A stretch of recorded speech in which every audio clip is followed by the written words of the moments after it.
Fourth, Barbados, Belize, and Trinidad and Tobago, all classified as small island developing states, have recognized the dangers of global warming and the importance of reducing each country's carbon footprint.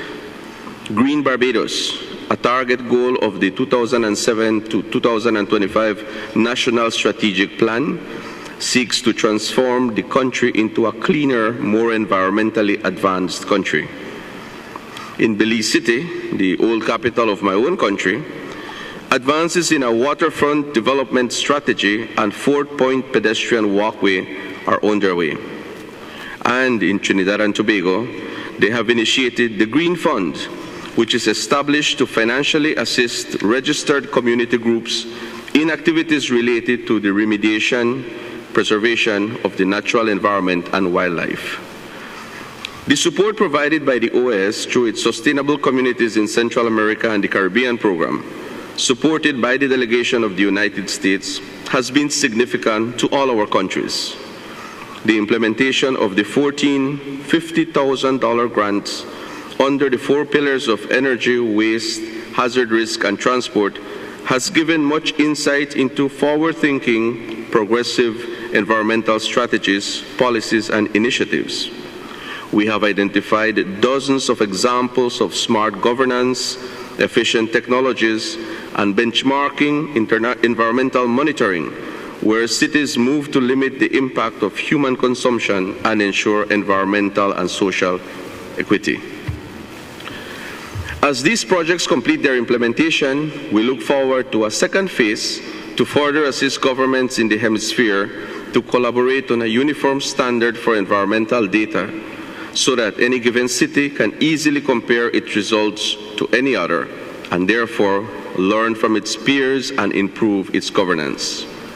Guaranteeing sustainable growth in the face of overwhelming urbanization is the biggest test in the coming decades. The project, in its second phase, will also catalog the case studies and small grants projects and will develop a suite of information which will be used to shape pilot projects. Partners will also assess why industry and public authorities have not yet adopted existing best practice strategies. One important element of this work will touch on public sector procurement processes to benchmark current practice. The speakers we have today will highlight some of these achievements as well as their own experiences in the ambitious agenda known as Sustainable Cities and Communities in the Americas. I am now pleased to introduce our first speaker, Ms. Claudia Adriasola Style, Director of the Health and Road Safety Program of the World Resources Institute. Ms. Adriasola Style has held several managerial positions in the Peruvian public sector, and she currently works on the global strategy for addressing the public health impact that comes from urban transportation and urban development. She focuses in particular on ways to improve traffic safety, air quality, physical activity, and quality of life through sustainable mobility and urban design in cities. Ms. Adriasola, welcome once again to the OAS, and I am very pleased to offer you the floor.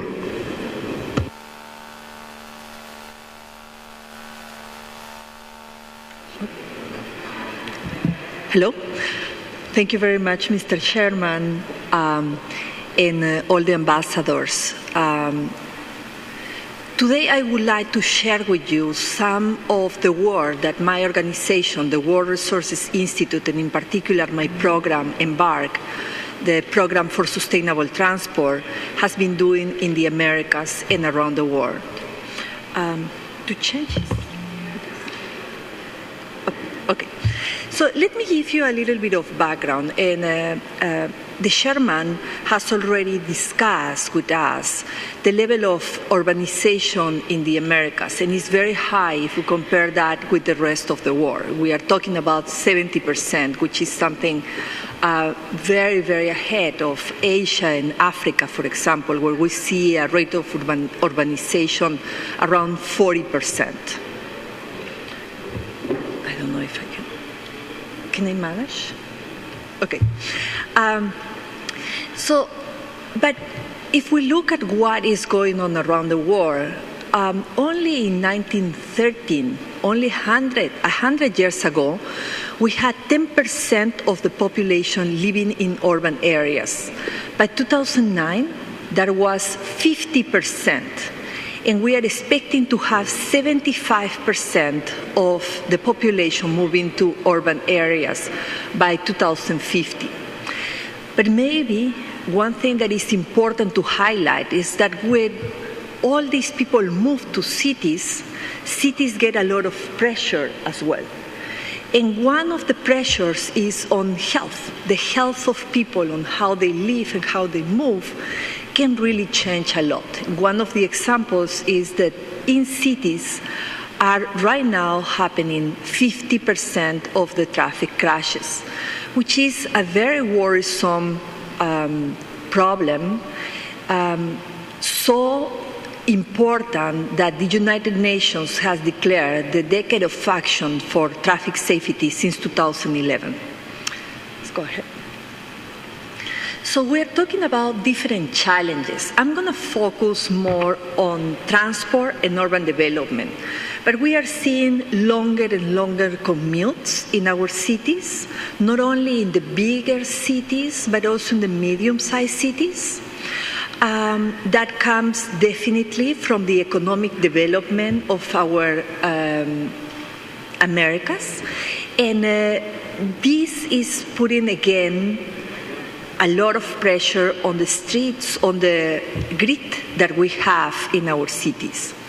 There is a mobility divide. Sometimes we see big expressways, roads built in separated neighborhoods. We have a very big issue with public health, and when we are talking on public health, we will narrow it to traffic safety, air quality, and physical activity. And a lot of loss of public space. If we talk a little bit more about traffic safety, we are expected, if we don't do anything substantial, and we are going to talk about what is substantial in traffic safety. If we don't do any substantial change, this terrible issue will scale up in the public health bad statistics to be the 5th cause of death just by 2030. So we have few years to really act and change the foundations of how our cities develop. It's a terrible issue, in particular for the population around 19 and 29, where we see most of the people dying. This is the first cause of death around the world for this population. And as you can see, is the youngest population, is the population that can produce. It's just terrible to see how we are losing them. So when we're talking about changing what we see in the cities, it's a reflection of what is happening. We have 50% of all the deaths on pedestrians, bicyclists, and motorcyclists. Most of us have seen in our countries how the motorcycle is taking a big space in our cities. And this is really bringing a terrible public health problem. It's basically because the speed of how we are offering sustainable urban transport and how our cities are growing is not catching up with the needs of the people that are moving there. So the next solution, if the bus, if the metro is not giving us a good solution, is to buy a cheap motorcycle. With that, we see a lot of people dying, but not only dying, getting disabled for life. And one issue that is very important is that motorcycle is the door-to-door transportation, which is avoiding people to have a minimum physical activity that we want to have in our population. Please. So this is exactly to the point that I was just making. We see around the world a very big issue with obesity. 1/3 of the population in the world is obese, and this is only gonna keep growing if we don't do anything. So obesity and cardiovascular diseases and all these issues around lack of physical activity are related. It's a very complex issue, right? But one of the solutions is exactly on how the city is built. And if it is possible for people to walk at least 30 minutes per day, which is the recommended time from the World Health Organization. So if cities are built in a way where people can at least walk, even better bike, then we can see less of problems.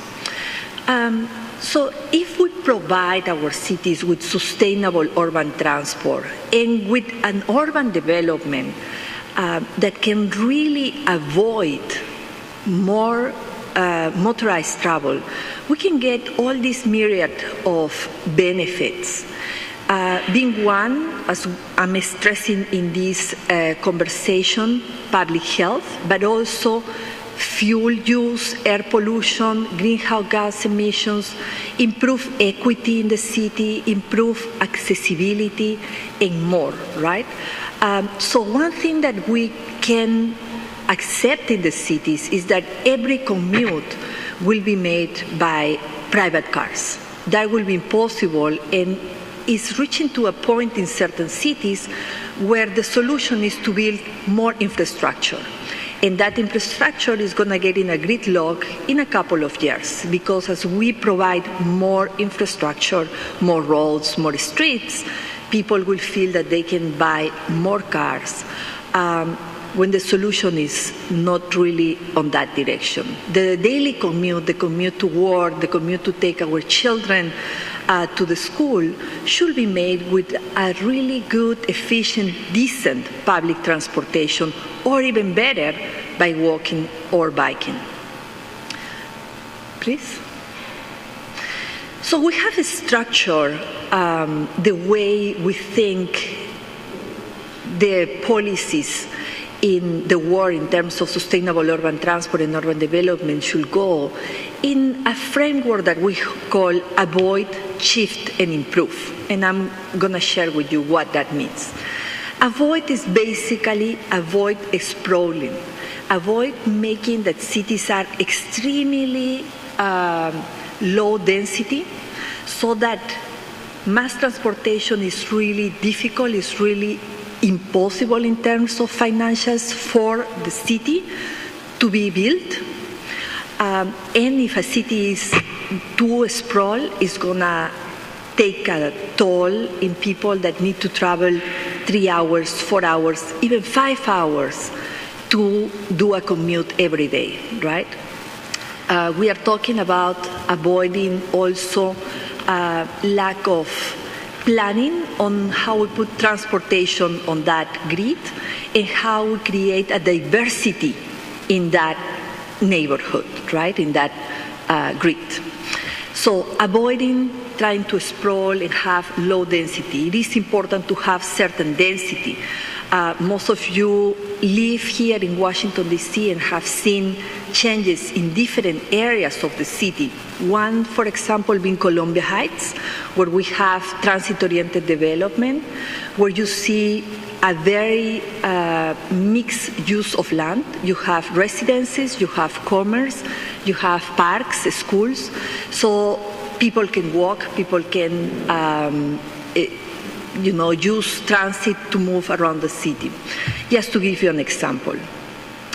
Shift, we think that once you have a good grid in a city, it is going to be possible to provide mass transportation that people can take and is efficient and is decent, right? It gives you a good possibility, it gives you a good alternative to the car.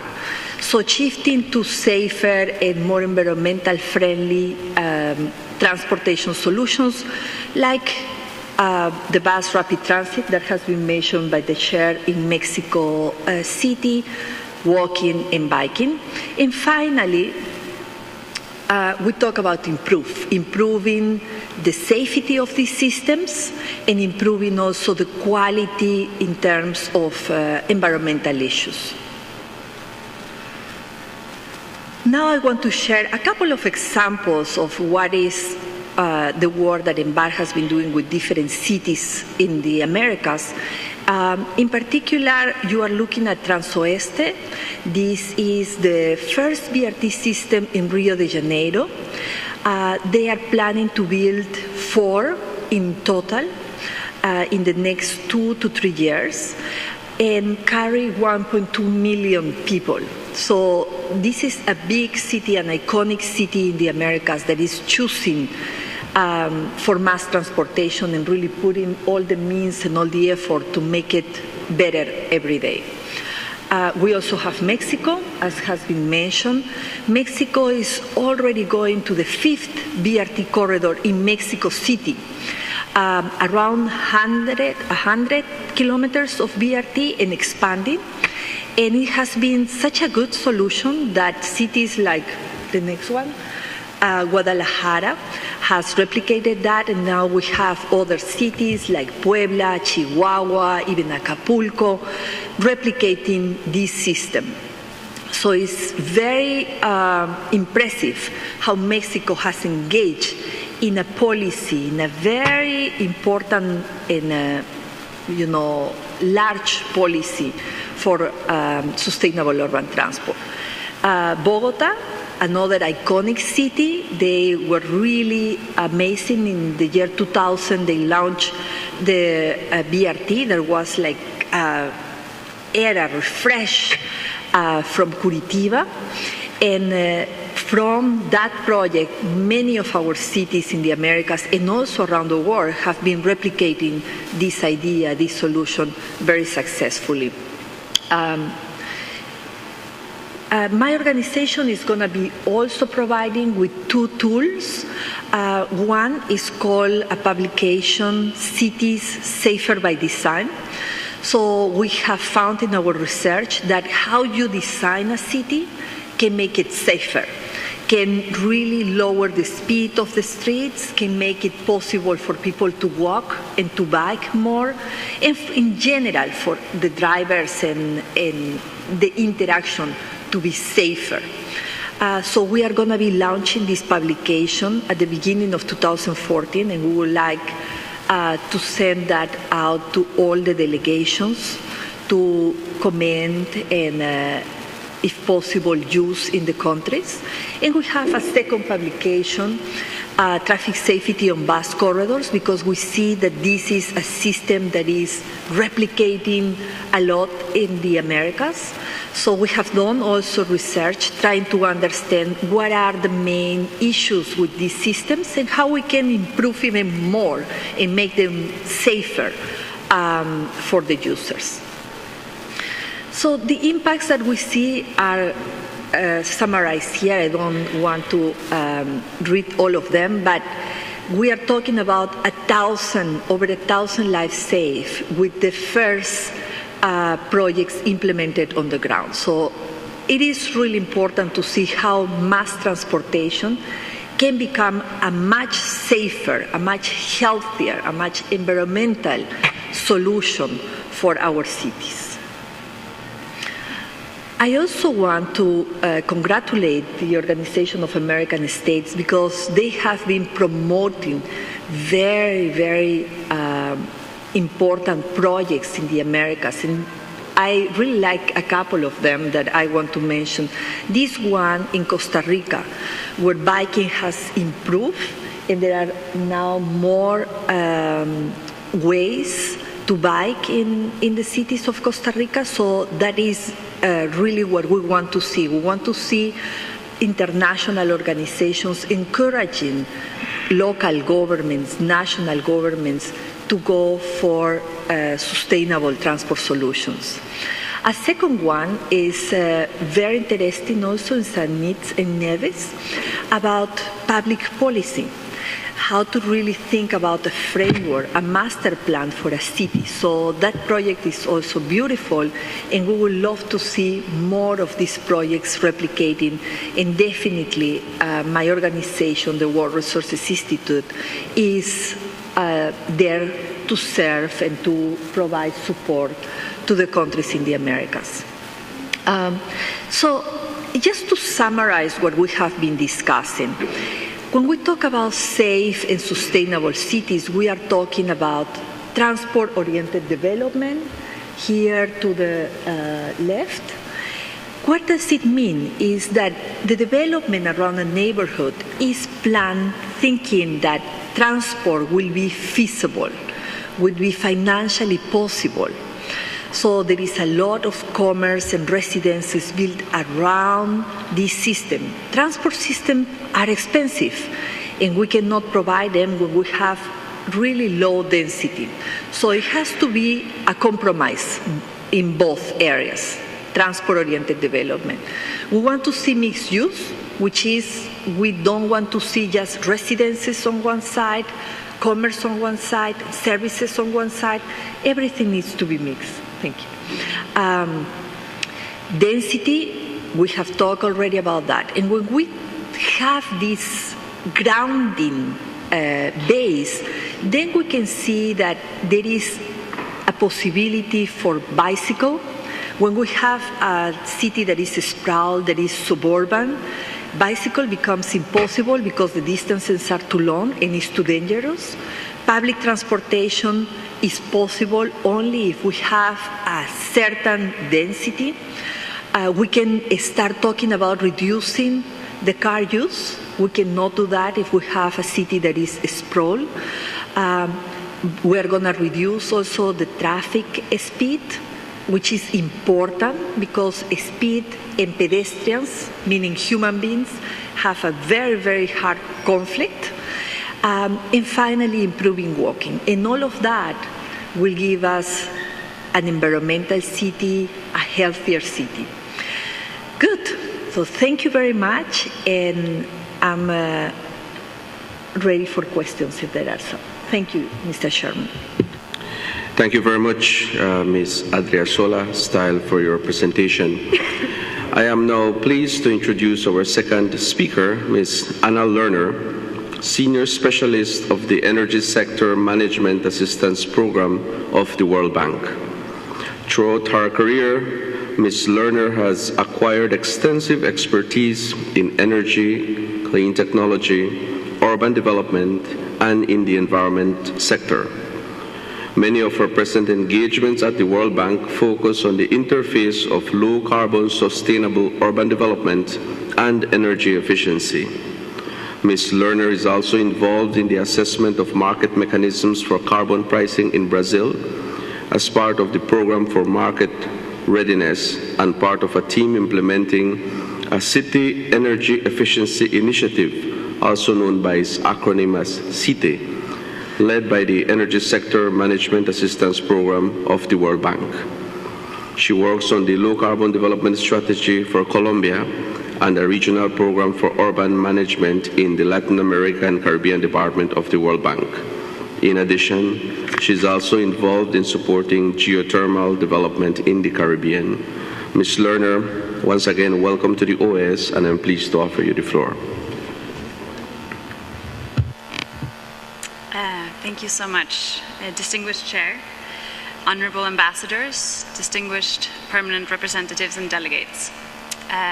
Buenos días, muchas gracias por haber venido. Vou continuar a apresentação em inglês, porque ainda não consigo distinguir o português para o espanhol, mas estou trabalhando nesse assunto. I'm part of the Latin America Caribbean Energy Unit in the World Bank.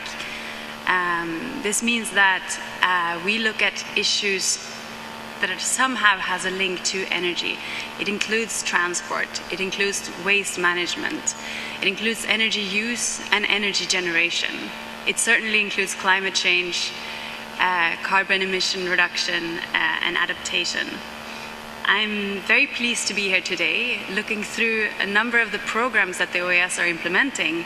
I see that we have a lot of complementarity in our programs, and I know that we already work with OAS in a couple of our areas, but from the bank side, we look forward to deepen this collaboration.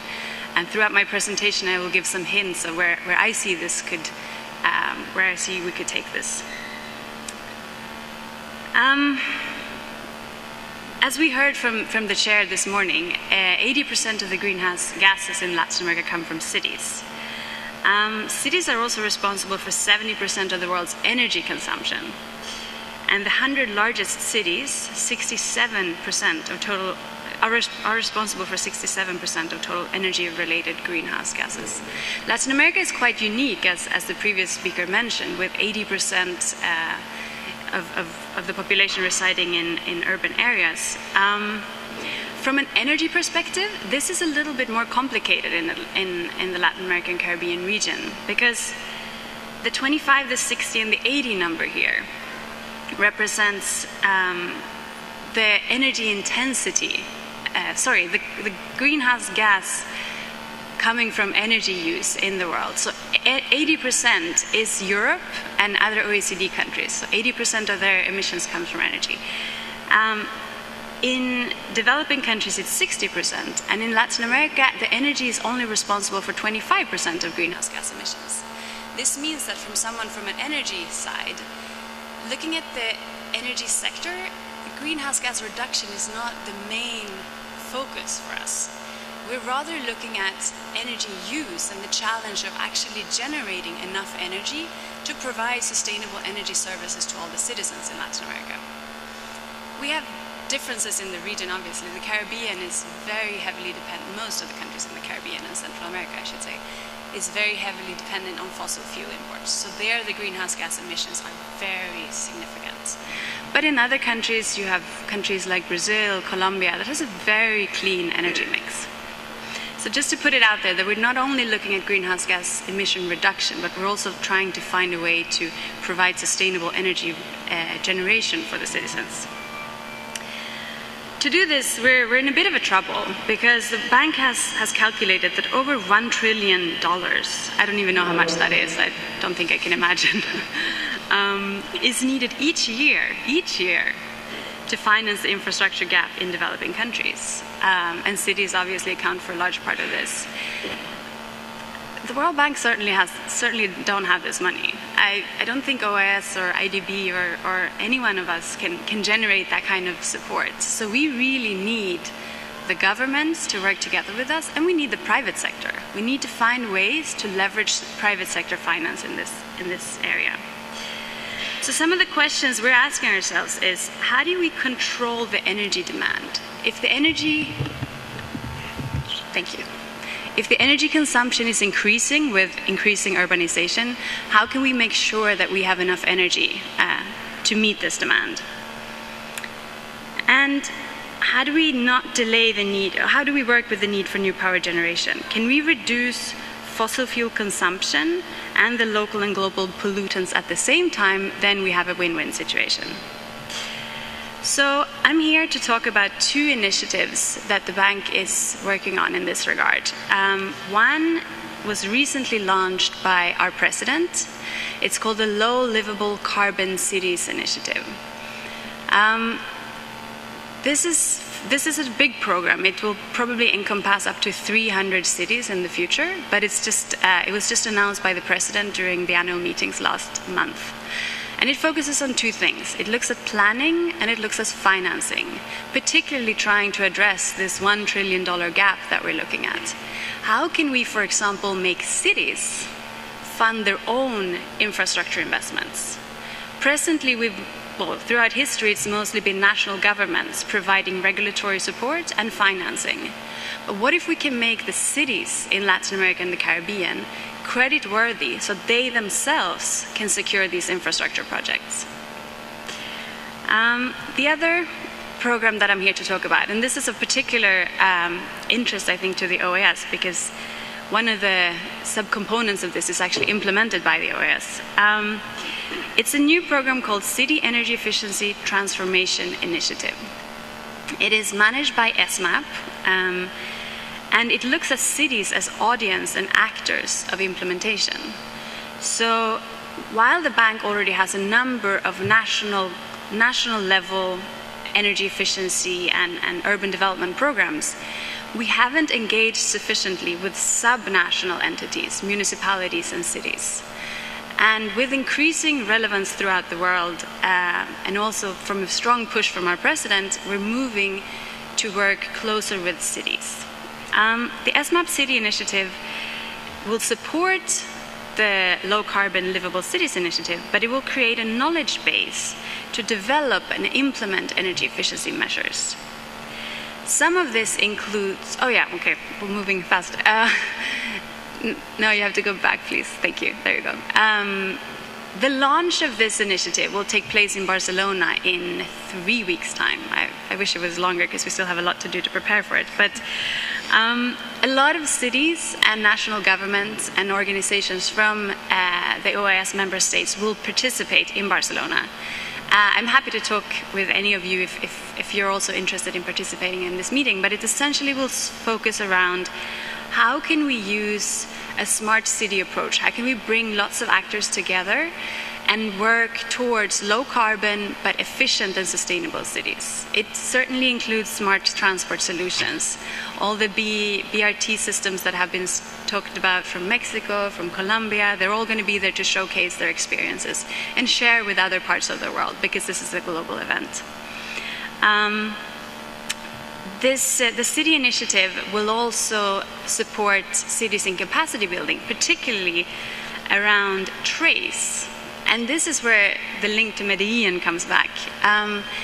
TRACE is a rapid assessment. Let's say we have a city and we don't really know where the city is using all its energy. How do we figure that out? Well, TRACE is a tool that takes about 3 months to assess, and it goes into a city and it looks at where is the energy used and who controls the energy.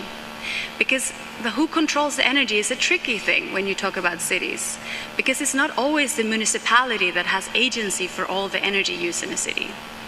I would even like to say that sometimes the citizens control how the energy is used, as opposed to the traditional level, the national level, where the government puts a regulation or decides a tariff, etc. In cities, how the end user decides to flip on or off his lights, or how the end user, the citizen, chooses to take public transport or drive his own car, it's harder to control. You can certainly control it, but it is a little bit harder. So this initiative is looking at kind of a more comprehensive approach, trying to include the national government, the municipality, and the citizens as actors to determine energy use. So TRACE, this is a bit small, I realize, but TRACE has been implemented in a number of countries already, this rapid assessment that I mentioned. And as you can see in blue, these are the OAS members that have implemented TRACE. Medellin in Colombia is actually a program implemented by the OAS, and we're very excited about the results coming out from this exercise. They're going a little bit too fast. Thank you.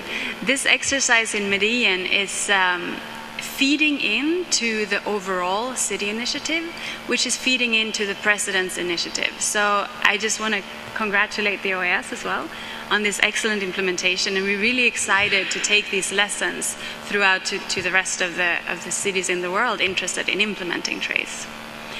So while TRACE is not the end solution, it is one tool to address these, to understand better the energy use, and from there you can start thinking, okay, if my biggest energy use is in transport, maybe I should look into transport, or if my biggest energy use comes from waste management, maybe that's where I should focus my efforts.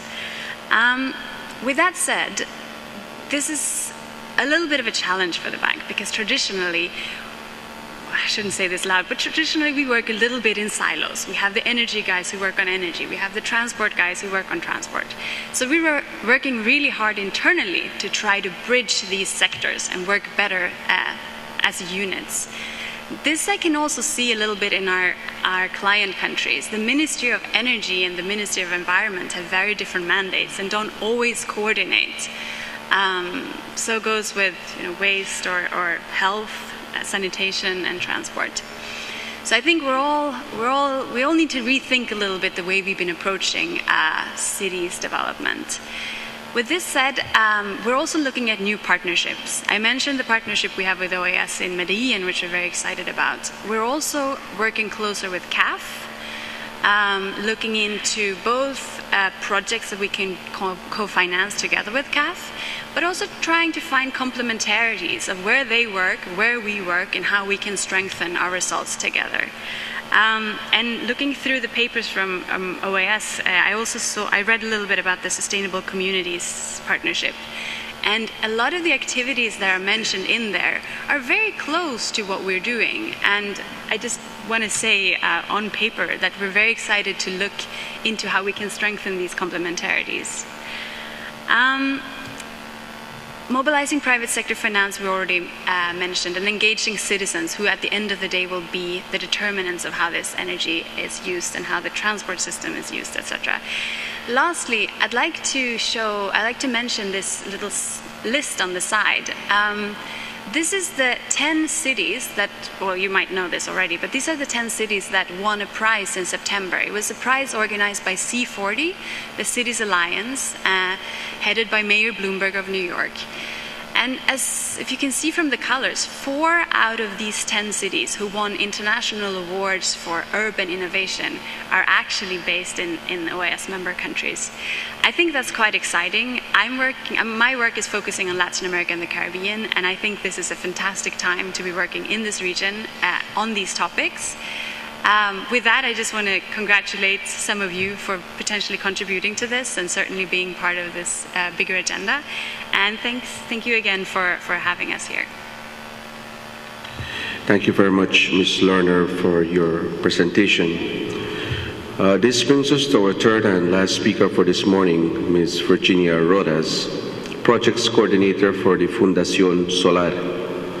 Ms. Rodas has a professional degree in social psychology and a master's in business administration with a focus on strategic planning. She's also specialized in management, formulation, and monitoring of development projects.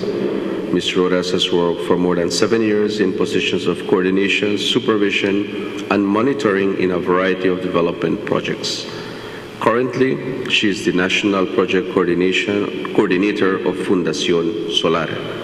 Ms. Rodas, welcome to the OAS, and I'm pleased to offer you the floor. Muchas gracias.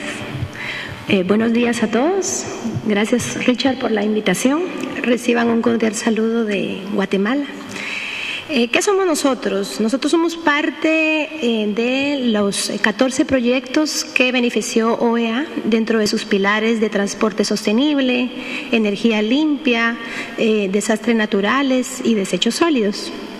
Para adentrarnos un poquito ya en el contexto del proyecto, el proyecto lleva un nombre un poco largo, ¿verdad? Pero en resumen es impulsar el desarrollo en 11 comunidades por medio de la apropiación de buenas prácticas ambientales y también la utilización de energía limpia a través de la biodigestión. Pero todo esto lleva pues un enfoque integral, tanto en la parte de evitar los desastres naturales como un uso productivo para estas comunidades.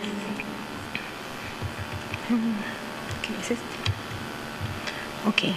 ¿Quiénes somos? Fundación Solar es una ONG que ha trabajado por más de 20 años, siempre en los procesos de desarrollo sostenible con las comunidades más vulnerables de Guatemala y también impulsando políticas, haciendo mucha incidencia con los gobiernos locales y con el gobierno central en el tema de ambiente, cambio climático, energía renovable y el desarrollo económico local. Okay. ¿Cuál es el objetivo del proyecto que desarrollamos? Es la apropiación de buenas prácticas ambientales y la producción más limpia, con enfoque a usos productivos y resiliencia a los desastres naturales. Este proyecto duró 8 meses. Es un tiempo relativamente corto, ¿verdad? Si quisiéramos pues lograr un mayor impacto, pero sin embargo fue un reto y se han alcanzado a la fecha pues muy buenos resultados. El grupo meta eran 120 familias y en el departamento de Baja Verapaz en 2 microcuencas denominadas Cheul y Chibalán del municipio de Cubulco. Para ponerlos un poquito en contexto sobre estas comunidades, ¿verdad? Ambas comunidades están organizadas, ese es un primer punto de arranque. El 98% de la población utiliza candelas para la iluminación, esto significa que no hay electricidad. Las mujeres y niños son los más afectados por enfermedades respiratorias, oculares, quemaduras, porque en Guatemala, pues lamentablemente el fogón abierto sigue siendo más del 60% en la población más vulnerable. Estas comunidades se encuentran ubicadas en las microcuencas, tanto en las cuencas altas como bajas. ¿Esto qué significa? Que son pues de alto riesgo por colapsos, por desastres naturales, y más del 50% de las pendientes presentan amenazas de deslizamiento. Esto es cada año, cada invierno siempre hay problemas muy fuertes con estas comunidades. Y Guatemala pues realmente es un país muy lindo, es muy montañoso, y es por esto que estas comunidades pues siempre están ubicadas, ¿verdad?, viviendo en estas laderas, por la falta, por supuesto, de un ordenamiento territorial, ¿verdad? Por otro lado, tenemos, por favor, ¿será que puede retroceder? Ok, tenemos que estas comunidades son empíricas, son agricultores, y estos pues falta de conocimiento en técnicas especializadas en agronomía, en cuestiones de agricultura, y por supuesto la mayoría de estas comunidades están bajo la línea de la pobreza. El proyecto que desarrollamos se resume en 3 líneas de acción. Una es la reducción de las emisiones de carbono derivados del uso de leña a través de la apropiación de la tecnología limpia de biodigestión. 2, contribuir a la subsistencia y generación de ingresos de las familias a través de mejoras en la producción agrícola. Y 3, trabajar el tema de la conservación de las microcuencas para la reducción de amenazas ambientales a través de adoptación de buenas prácticas ambientales. Les quise resumir los resultados del proyecto. Pusimos algunos indicadores, la meta global y lo alcanzaba a la fecha. Inicialmente la meta eran 120 familias, pero al concluir el proyecto tenemos aproximadamente 181 familias, pues esto denota la alta demanda y la gran necesidad que tienen estas poblaciones. Se trabajaron 98 eventos de capacitación. Inicialmente eran 26, pero esto fue un desafío, ya que las comunidades están dispersas en las montañas, entonces fue imposible poder aglutinarlos en grupos mayores. Y aparte la metodología utilizada es aprender haciendo, entonces tiene que ser muy práctico en el terreno de acción. Desarrollamos 4 manuales o guías de capacitación tropicalizados a las comunidades. Trabajamos 2 sistemas de biodigestores instalados, produciendo 4 metros de biogás. Y hicimos un equivalente a la reducción de emisiones de toneladas de CO2 con estos 12 biodigestores, que es de 27.23 toneladas. En el tema ambiental tenemos la parte de viveros implantados. Estos fueron colectivos y se hicieron 7. Plantas en los viveros. La meta eran 60,000, pero se logró pues el doble, prácticamente 110,000 plantaciones. Y metros de lombricomposteras, 120 de 1 metro cada una por familia. Tenemos 21.2 hectáreas, que era la meta global de aplicación de buenas prácticas, pero logramos 21.6. Implementación de cultivos permanentes, en este caso era enfocado al café y la paterna. Y el uso de buenas prácticas productivas y agronómicas con granos básicos y otros cultivos, que logramos 18.65 hectáreas. Realmente este proyecto tuvo varios desafíos. Uno de ellos, como les mencioné, la dispersión de las familias. 2, el clima adverso, dificultades de acceso. Para poder llegar a las comunidades, pues el vehículo se queda en un lado y luego hay que caminar por un par de horas y atravesando algunos ríos, algunas montañas. Otro fenómeno que pasa en nuestro país es que tenemos 2 migraciones. Una es la migración a Estados Unidos, ¿verdad? Por nuestra cercanía también con México hay migración. Y 2 es la migración interna. Nuestro país, en la parte del sur, tiene la mayor parte del desarrollo de azúcar y café. Entonces, 6 meses las poblaciones del norte u occidente migran hacia el sur, dejando a sus familias solas, esposa e hijos, y ellos pues se van a trabajar durante 6 meses. Y por último, el tema de las prácticas que uno está acostumbrado a realizar por años. Es un poco complicado la parte de que las personas pues quieren volver a revertir como vienen aprendiendo. Tiene que ser un proceso de seguimiento, acompañamiento, capacitación y asistencia. Resumiendo algunas lecciones aprendidas. Uno de ellos es que la población tiene que estar sensibilizada antes de que un proyecto, si se quiere lograr un resultado, pues pueda trabajarse con ellos. 2, para contribuir a la sostenibilidad es necesario tener a las mujeres, a los niños y a los jóvenes dentro de las actividades. 3, tomar en cuenta los cultivos que encajan con los patrones culturales de la población. Tenemos que ver la energía como un medio y no como el fin, porque realmente si lo vemos como el fin solamente sería un uso domiciliar y esto por supuesto que beneficia, pero no vamos a poder sacarlos de la línea de la pobreza en que estas comunidades están.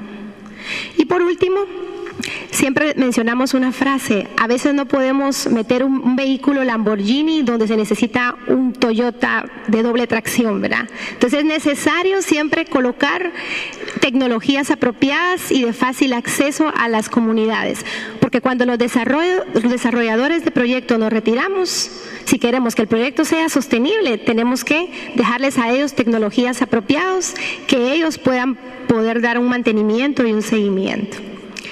Para finalizar, algunas oportunidades para replicar este proyecto. Tenemos muchas más familias. De las 11 comunidades solo trabajamos con 181. Eso significa que hay varios miles de familias interesadas.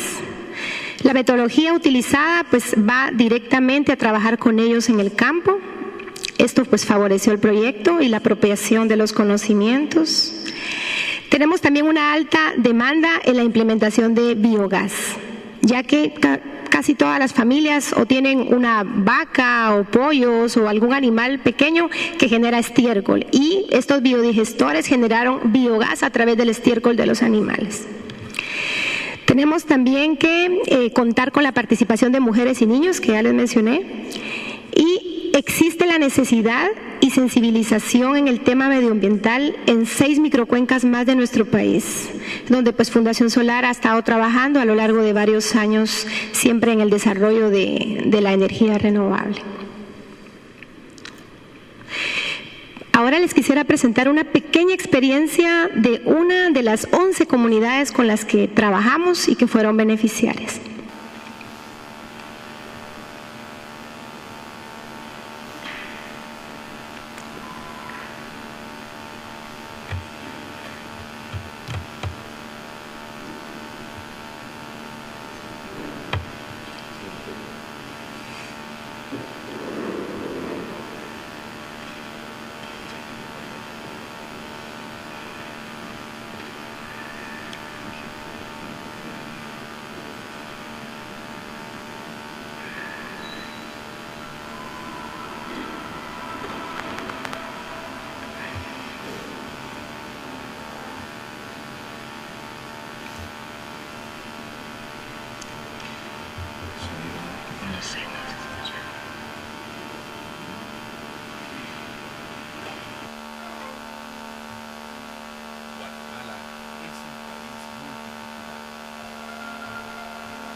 We apologize for the technical difficulties. So what will happen now is we will look at the image on the screen, and then Ms. Rodas will very kindly tell us what this story is about.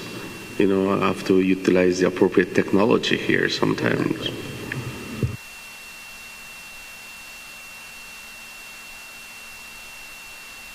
¿Puedo usar este?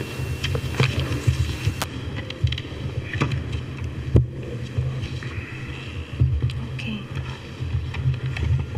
Creo que va.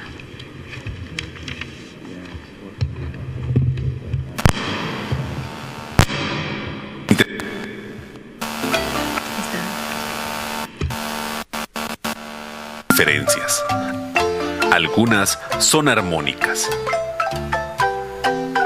y otras, en cambio, reflejan una realidad de abandono y lejanía.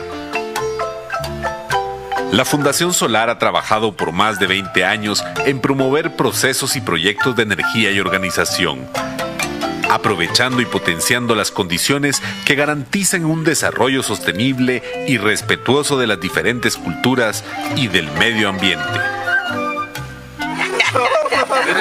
Hoy queremos invitarles a conocer la historia de la comunidad Xoabá, la cual es una de las que participaron en el proyecto, impulsando el desarrollo en 11 comunidades por medio de la apropiación de buenas prácticas ambientales y la producción de energía limpia con enfoque de usos productivos y resiliencia a los desastres naturales. El proyecto fue implementado en 11 comunidades de 2 microcuencas, Xibalán y Xeul, del municipio de Cubulco, Baja Verapaz, en Guatemala. El objetivo fueron 120 familias, sin embargo se lograron beneficiar a más. Encajó muy bien en los intereses de la población, de su medio ambiente, de su forma de vida, a través de aspectos como energía limpia, a través de biodigestores.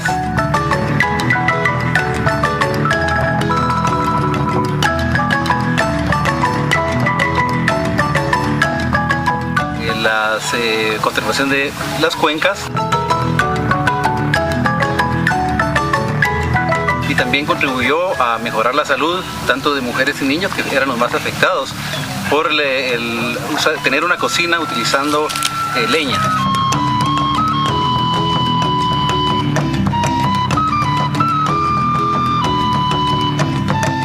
Este proyecto es ejecutado por la Fundación Solar con fondos de la Organización de Estados Americanos, OEA. El proyecto tiene las siguientes líneas de acción.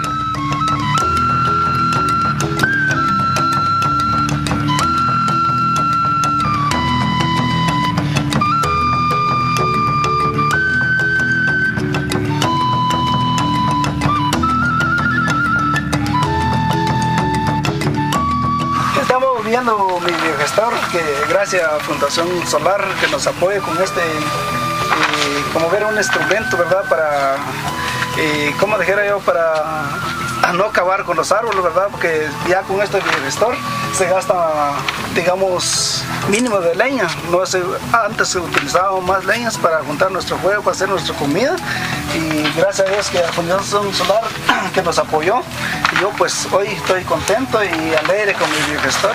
Se levanta temprano, solo que lo tienda y coge la comida, el café y calienta las tortillas y lo que más necesita. Y casi funciona bien para que ayude algo a uno. Es un biodigestor que estamos haciendo aquí en Guatemala. Es un biodigestor que sus características son bien especiales porque es sencillo, es de fácil mantenimiento. Todos los accesorios que se usan se pueden conseguir en una ferretería cualquiera en este pueblo.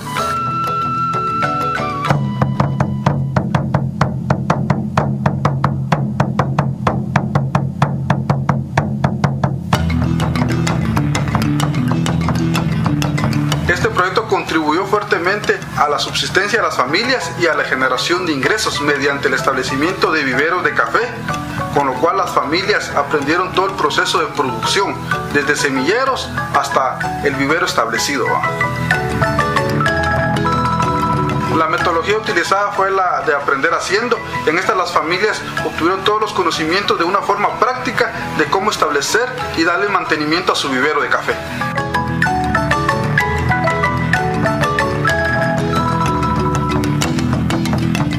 Paralelamente a los viveros se establecieron unidades de producción de abono orgánico, utilizando lumbricomposteras.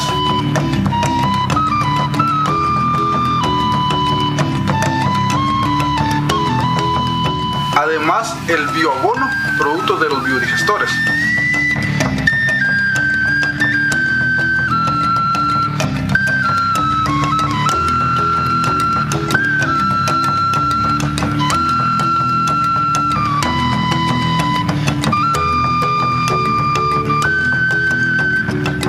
Dadas las condiciones topográficas en donde tuvo intervención el proyecto, fue necesario realizar un manejo adecuado de la microcuenca, para lo cual se desarrollaron una serie de capacitaciones en donde se les dotó a las familias de técnicas, prácticas y herramientas para hacer un uso adecuado de sus recursos naturales.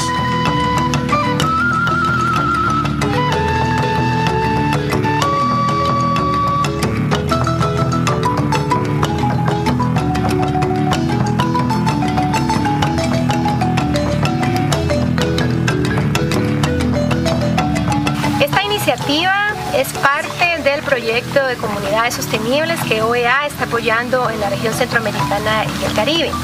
Para efecto de Guatemala, se está trabajando en las 2 microcuencas con un enfoque integral, en donde trabajamos energía limpia a través de la biodigestión, pero también acciones de buenas prácticas ambientales.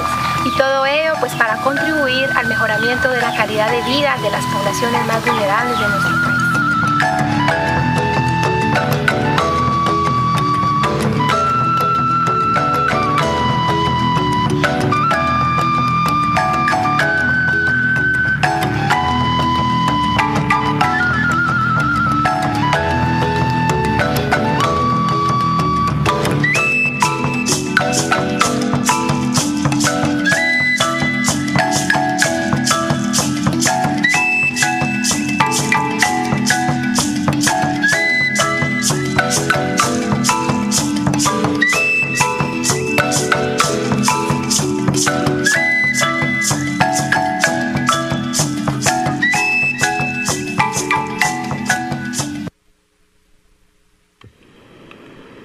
Muchísimas gracias a la señorita Virginia Rodas y a las otras 2 presentadoras del panel de esta mañana. Siempre quedo muy impresionado con el nivel, la sustancia, la calidad de las presentaciones que se hacen dentro del CIDI. La información que se nos presenta indica lo mucho que se está logrando para mejorar la vida de nuestra gente. This morning, listening to the presentations, I was particularly grabbed by the expression, the idea that governments alone cannot do it, the World Bank alone cannot do it, the IDB alone cannot do it. We have to get everybody involved, and especially getting the private sector involved. And it rang close to home because just last year, for the first time in Belize, the mayor of Belize City issued a municipal bond, and nobody, well, there were a lot of skeptics around thinking that it would not be purchased. And lo and behold, it was subscribed in the first couple of days when it was opened, and it provided the main source of funding for major infrastructure works in Belize City, addressing all kinds of needs, needs for better drainage, adaptation to climate change, rising sea levels, all of those things. So it is very heartening to know that these things are taking place. I am now pleased to open the floor to any delegations that may wish to comment on the presentations, make observations, or other contributions. The floor is open.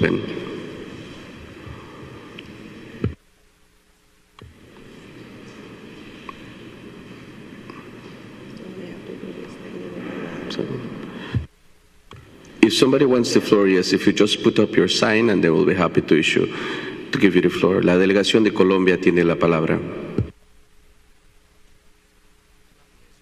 Buenos días, señor presidente. Quisiera agradecer a la Secretaría Ejecutiva para el Desarrollo Integral, señora Cherry Trost, la inclusión del tema de ciudades sostenibles en la agenda del CIDI, y agradezco las presentaciones del Banco Mundial, del World Resources Institute y de la Fundación Solar. Colombia cree que el desarrollo de ciudades bien planificadas con una buena legislación y gobernabilidad y con una adecuada oferta de servicios básicos y vivienda debe ser una prioridad. Como mencionó el señor presidente del CIDI en sus palabras introductorias, Medellín será la próxima sede del 7º Foro Urbano Mundial que se llevará a cabo del 5 al 11 de abril de 2014. Esta ciudad, que antes era símbolo de violencia, hoy es un referente de inclusión y desarrollo social y está implementando un modelo cultural y ambiental que tiene en cuenta las prioridades de sus habitantes. El tema del Foro Mundial será la equidad urbana en el desarrollo, ciudades para la vida. Los delegados de nuestros países abordarán discusiones sobre retos tan importantes como la planificación, la equidad, la seguridad, la movilidad y la gestión de servicios básicos que inquietan el futuro de las ciudades. Será un encuentro fundamental para el desarrollo de nuestras ciudades y una oportunidad única para trabajar conjuntamente en el diseño y planificación de nuestras ciudades, así como en el establecimiento de prioridades y necesidades de las sociedades de las Américas. Muchas gracias, señor presidente. Gracias a la delegación de Colombia. The United States has the floor. Thank you, Mr. Chair. My delegation would also like to recognize and thank all of our speakers today for the very educational and interesting presentations, as well as congratulate this council for bringing together this session on this very important topic. The United States, of course, is a steadfast supporter of a sustainable development path. As ex-Secretary of State Clinton said at Rio, a sustainable path is really the only path. It's the only choice we have as we look to the future. And I think as sometimes we look out at sustainable development, and it often, in some respects, gets painted into kind of an environmental corner. And of course, the environmental aspect of it is extremely important, but it's important too to remember that all of the pillars of sustainable development, the economic and the social, are also equally important, and that if our development path throughout this hemisphere is to become truly sustainable, there has to be also emphasis on the economic and social benefits of sustainable development and sustainable growth. And I wanted to spend a minute or two on the economic portion, because I think several of our speakers mentioned consumer choice and what consumers decide to do, whether it's how they choose to get to work or how they turn on and off their light switch. And certainly from our perspective, for any development or any growth path to be truly sustainable, that will continue into the future, it does have to make economic sense. And I think if the goal and the challenge for all of us is to develop the policies and the technologies to make a sustainable choice also the most economically and sensible choice for the consumer and businesses. And that is why the notion of working on a community level is so important to us. And I think it is so important to this hemisphere, because we see this throughout the hemisphere in very concrete actions at the community level. If owner of a household, if using an energy-saving appliance saves that household a lot of money, there's that clear incentive to use that appliance. If some of the individuals, community people we saw in the Fundación Solar video, if they can use a cook stove instead of firewood for health reasons, and they have access to those technologies that are affordable, then we're creating real concrete social benefits, health benefits for those individuals. If a business can cut down on their energy costs by having a LEED certified office space, and cut down on their energy costs, then we're going to see that kind of construction develop. And same with governments, municipalities, for water municipalities. If they can put in the new technologies that reduce leakage, if they can put in pricing systems that favor conservation and make that economically viable, then we'll see that. So I think that we look out across these communities that are doing this fine work, and we have to, as governments and as a multilateral organization, see how can we help this process move forward.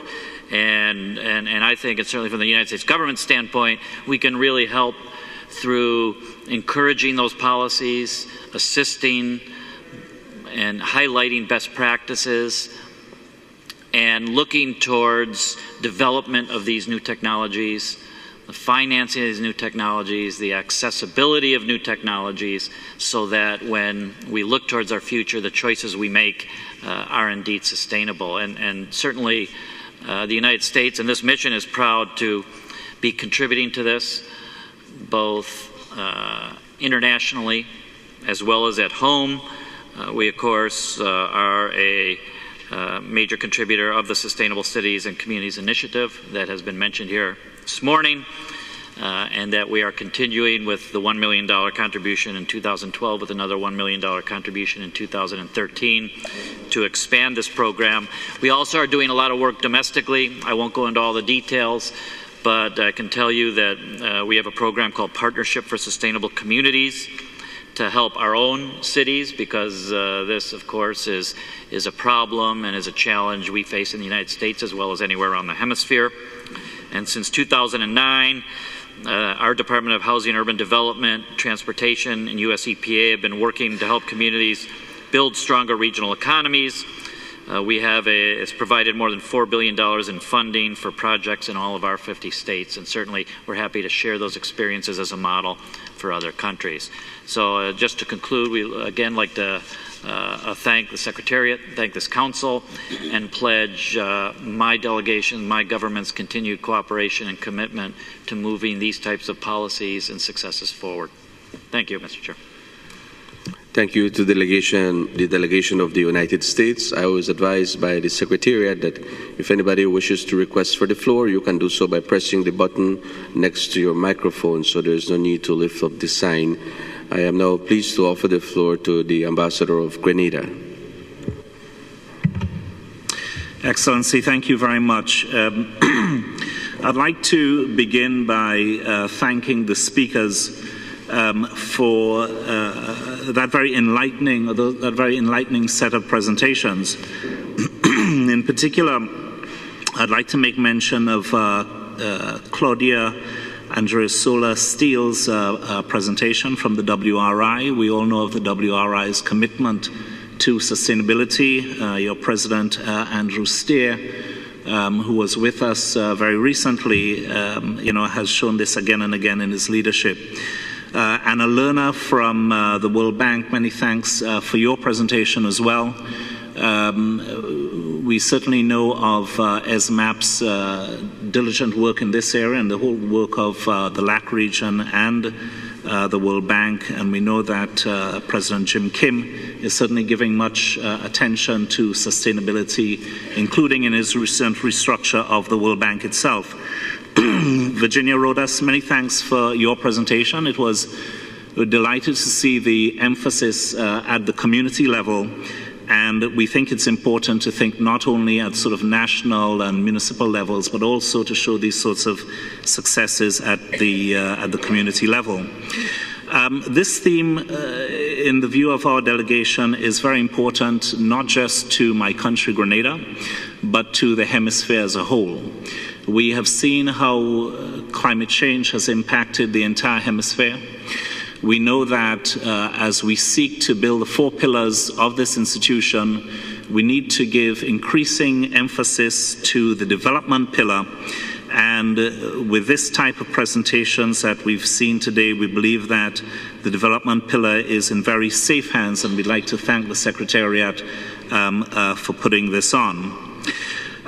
Recently, Grenada announced its move to create a level playing field for sustainable development. Grenada sees itself as a global exemplar for a green economy, and our Prime Minister, who recently spoke here, spoke about dismantling of monopoly for energy. Grenada has one of the highest energy prices in the world at about 40 cents per kilowatt hour.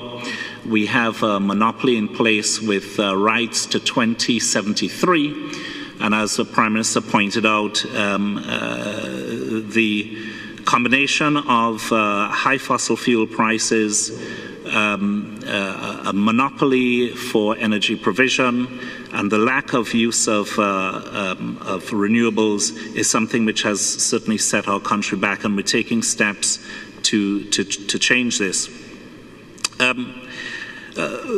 In the presentation, we talked about some very important metrics for the development pillar. We talked about dollars, we talked about kilowatt hours, we spoke about miles of road and CO2 of output.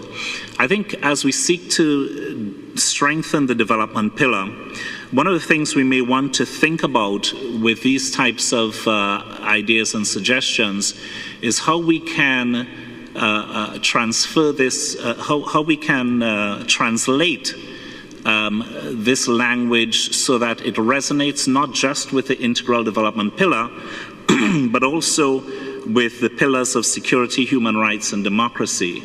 As we seek to make safer cities, what measures can we say how this actually improves security, for example, so that funds which may have been put into other types of security measures, other types of human rights measures, other types of democracy measures, when directed this way, actually may lead to a better return on investment, may actually lead to much better results for security, human rights, and democracy. We think that as we seek to strengthen the development pillar in this institution, we need to have the metrics which clearly demonstrates, as our delegation firmly believes it does, that these investments in the development pillar has cross-cutting implications and positive benefits across all the pillars for this institution. We think that certainly what has been said today makes economic sense for countries like Grenada. We believe it makes economic sense for the hemisphere. We believe that it can add to the competitiveness of the hemisphere, which overall will help us to have the funds available to reinvest in the core pillar in development and to reduce the types of security concerns we have in this hemisphere. Mr. Chairman, members of the Secretariat, speakers, we'd like to thank you for this presentation. You can certainly count on Grenada's support as we move forward in these areas, and we very much look forward to engaging with you as we move forward. Thank you. Thank you very much, Ambassador. La delegación de la República Dominicana tiene la palabra. Gracias, señor presidente. Nuestra delegación quiere sumarse a los agradecimientos expresados a la secretaria ejecutiva para el Desarrollo Integral, Cherry Trost, por haber incluido estos temas en esta reunión. Asimismo, también agradecer a los panelistas que han demostrado un gran dominio del tema, mucho alto nivel en el tema, y así también a nuestro presidente del CIDI. Agradecemos. La República Dominicana está consciente de que las estadísticas actuales presentan que la cantidad de la población que vive en las ciudades o que se han trasladado ha aumentado y que el actual crecimiento seguirá en aumento en el futuro. Entendemos que la justificación del desarrollo sostenible, partiendo del hecho de que los recursos naturales son limitados, susceptibles de agotarse, en el hecho de que una creciente actividad económica, sin más criterio que el económico, produce graves problemas medioambientales que pueden llegar a ser irreversibles. La República Dominicana expresa su especial interés de seguir acogiendo en el seno de la OEA la consideración y desarrollo de programas en materia de ciudades y comunidades sostenibles en las Américas. Muchas gracias. Muchas gracias a la República Dominicana. The delegation of St. Vincent and the Grenadines has the floor. Thank you. Thank you very much, Mr. Chairman. First of all, let me apologize for arriving late this morning. I missed most of the presentations, but the topic is of summary importance to my delegation, as my presence here at this point hopefully indicates. For us, the issues discussed today are of vital importance as we are about to chart a new course in our development. We recently launched, this week in fact, our new development strategy. And some of the elements that were mentioned here today, from what I've been able to gather from other speakers, are essential in our strategy moving forward. The whole idea of energy, we are embarking on an ambitious project to diversify the energy industry in St. Vincent and the Grenadines. Right now we have pilot projects in the Grenadines that look to photovoltaic cells in the production of clean potable water for the Grenadine Islands because they don't have rivers. And so the first desalination plant in the Grenadines was set up using photovoltaic cells. We're looking at the possibility of expanding our dependency on solar energy throughout St. Vincent and the Grenadines, and hopefully that would bring a reduction in the unit charge to consumers nationwide. We're also looking into the possibility of geothermal energy, and we're very optimistic on that one. In the area of infrastructure development and city planning, we are currently completing the Argyle International Airport, and the current site of our main airport in Arnottsville has been destined to be redesigned, and the development of a new city is slated to begin shortly after the completion of the airport. So the initiatives mentioned here today and the possibilities of having sustainable green practices, both in construction and daily use, are going to be very helpful. We would really like to be able to have copies of the presentations today, and you can definitely count on the delegation of St. Vincent and the Grenadines moving forward on this theme. Thank you very much, Mr. Chairman. Thank you very much to St. Vincent and the Grenadines. The delegation of St. Kitts and Nevis has the floor. Mr. Chair, St. Kitts and Nevis would like to thank all of the speakers for their presentations this morning. St. Kitts and Nevis also applauds the CD for its responsiveness to the varying challenges our countries are experiencing from rapid urbanization. The infrastructural and environmental pressures are undoubtedly high and evident in the rural-urban drift, population growth, transportation and traffic congestion, and environmental pollution and degradation. In the Caribbean, our cities were not configured to bear these stresses, and therefore we have a significant amount of physical and social re-engineering to make them livable, functional, and productive. Likewise, so many of our Caribbean states experience severe coastal challenges, which add increased stressors on our economies and societies. In response, many of our sister states have been adjusting to these demands and creating more sustainable cities. In St. Kitts and Nevis, we are positioning ourselves to become a more sustainable country through alternative energies such as wind and geothermal. In the vein of sustainable communities, 2 NGOs in St. Kitts and Nevis were awarded grants through the Sustainable Cities Initiative supported by the U.S. government, which we are thankful.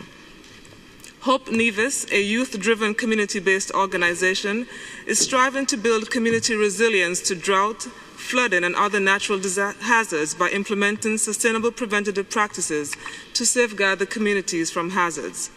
The other project is being spearheaded by a local college to introduce sustainable transport solutions through the use of facilities for non-motorized modes in the capital, Basseterre. The project scope also intends to inform policy and forecast needs through the development of a database for transportation statistics. Creating a sustainable culture in our communities is critical to the long-term survival of our states and our people. It requires strengthening city governance, including arrangements for participatory planning and integrated decision-making.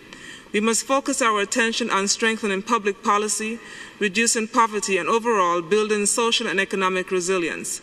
St. Kitts and Nevis will continue to engage in sustainable projects, encourage civil society to participate in this thrust, and create the necessary policies to minimize our carbon footprint. St. Kitts and Nevis views the Sustainable Cities Initiative as an OAS-wide endeavor with roles for practically every secretariat and department of the General Secretariat. We therefore encourage the Secretariat for Integral Development to design an integrated strategy for sustainable cities in the Americas. St. Kitts and Nevis committedly support the OAS's forward movements to generate an integrated, sustainable Americas and urge all of us to step in this direction. Thank you.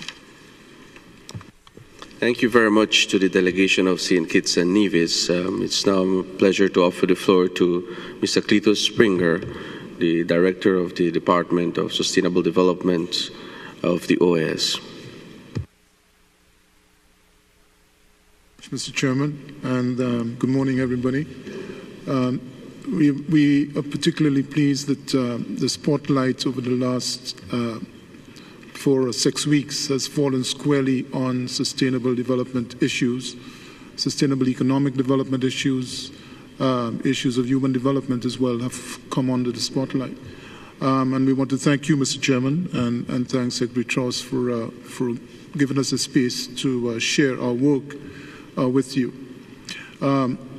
This probably does not need to be said, but I'll say it anyway, that the reason that we're here speaking about cities is not because of cities themselves, it's because of the people who live in cities, the people who go to cities, the people who see cities as their futures. And this is why we are here talking about these things. Last week when we spoke about climate change as well, it is also because of the human dimension of climate change. And this is the context in which we tend to see the work that we do, not just in the Department of Sustainable Development, but also in the broader Secretariat for Integral Development. We see our work as impacting the lives of people, making people's lives better, making their lives more productive, making their lives more sustainable, making their futures more appealing. And so in this Sustainable Cities Communities project, we see the potential for us to bring all of the pieces together and help to focus on creating cities that enable our people to live decent and dignified lives. The speakers have all touched on various aspects of the theme. The notion of avoid, shift, and improve continues to be the bedrock for approaching city planning and city management. We need to avoid the mistakes of the past. How do we avoid the mistakes of the past? We need to create a repository of lessons learned, so that and replicate these lessons or the learnings from these experiences, so that we do not repeat these mistakes. We need to somehow find the finances to shift not just populations that are at risk into safer areas, but also to shift the paradigm in which we approach cities planning and management. And we also need to improve our capacities to deal with the issues. And on this point, I wanted to indicate that we are shortly to launch 2 one-week. These are going to be very intensive one-week courses on sustainable cities planning and development. We're doing this in conjunction with our OAS scholarships and human development department. These courses will be run, one in Medellin and in December of this year, and the other in Trinidad and Tobago in February of next year. And we invite you to invite your citizens to take full opportunity that these courses will present. I also wanted to note and applaud the interagency collaboration that is driving our Sustainable Cities work. I want to thank the World Bank, the World Resources Institute, the Housing and Urban Development Department of the United States, the US EPA, and several of others who have joined with us in the OAS in the steering committee for this project. And what is very illuminating and encouraging from looking at the work of these experts who meet in these things is the passion which they bring to that job, the very clear insights that they have about what is possible and what is not possible, the broad awareness of examples of good practice around the world. And I want to thank all of those. Some of you are here in the room with us this morning, but I also wanted to take this opportunity to thank those of you who are not. There's one aspect of this project that the delegation of the United States mentioned, and I want to thank you, sir, for the support that you've given to us that enables us to do these things that we're doing now in this area. One is the notion of a partnership for sustainable communities. We think that this is an area that promises a great deal. We look at these partnerships not just in terms of their spatial dimensions, national, regional, international, but we also see them in terms of their thematic dimensions. You mentioned the importance of having the triple helix approach to sustainable development, where we not just look at the environment, but we also focus on the social and economic. We're doing this in this secretariat. We deal with the economic, we deal with small and micro, medium enterprises, we deal with the social for our human development, capacity development, training, and so on. We're dealing with it in science and technology. The dimension of S&T now in city planning is very much in evidence in Miami-Dade County, for example, where they're applying satellite imagery, where they're applying technology to deal with common problems of crime and security and so on. So we think we are on to a good thing with the Sustainable Cities Communities Initiative, and we want to thank all of you who have contributed to taking us as far as we have come and who have pledged to support us to take us even further along the path that we need to go. I would not, it would be remiss of me if I should close and not commend my colleague to my right, Richard Huber, who has been the energy and the brains behind this whole evolution of this program.